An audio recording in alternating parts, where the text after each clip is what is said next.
The starting point here on Instagram is people land on your bio. And it's really important to have a bio that represents you. We're talking about branding. So this is your personal avatar, investing in that professional photo or your logo if that's what you want to use. I always recommend for small business owners to have your smiling face, to invest in your face because people want to do business with you and they want to see your face. So put your face in, I'm smiling at Caroline and Sarissa because they're photographers, and I said to both of them, you're photographers. You need great pictures with your camera or show what you do in your avatar if you can fit it in there. So if you can hold a camera, if you're a photographer, that's great.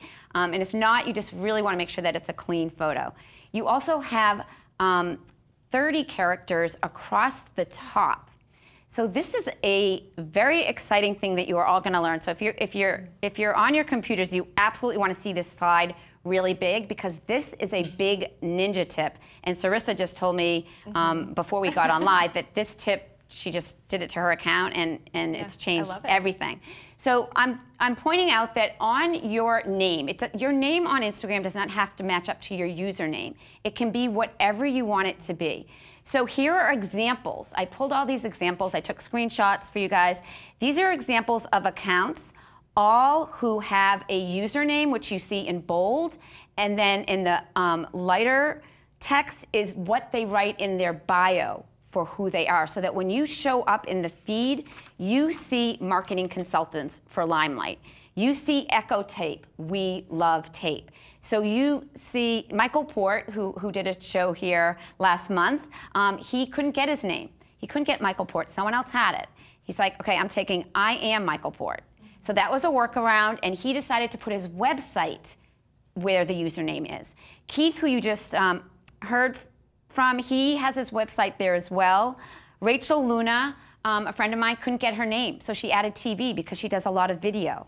There's always a workaround with your name, whether you add a dot or an underscore, you can make it work and get that name to be what it wants. So here's Sarissa. So Sarissa, 2 days ago? Yeah.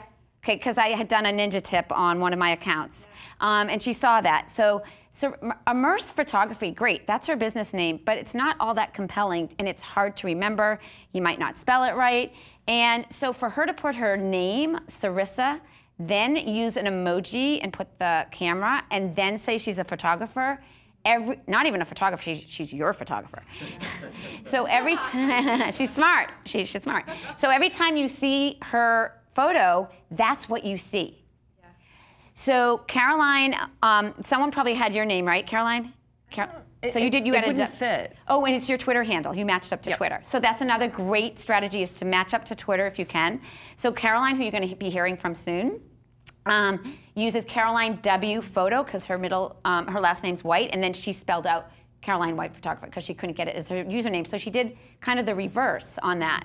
And then Shara Style Blog, you're going to be hearing from her later on today. She has her personal name, but she is a fashion blogger. And then Watto Online, that's another one that's kind of like, what do you do? Who are you? Like, what's the delineation of that account?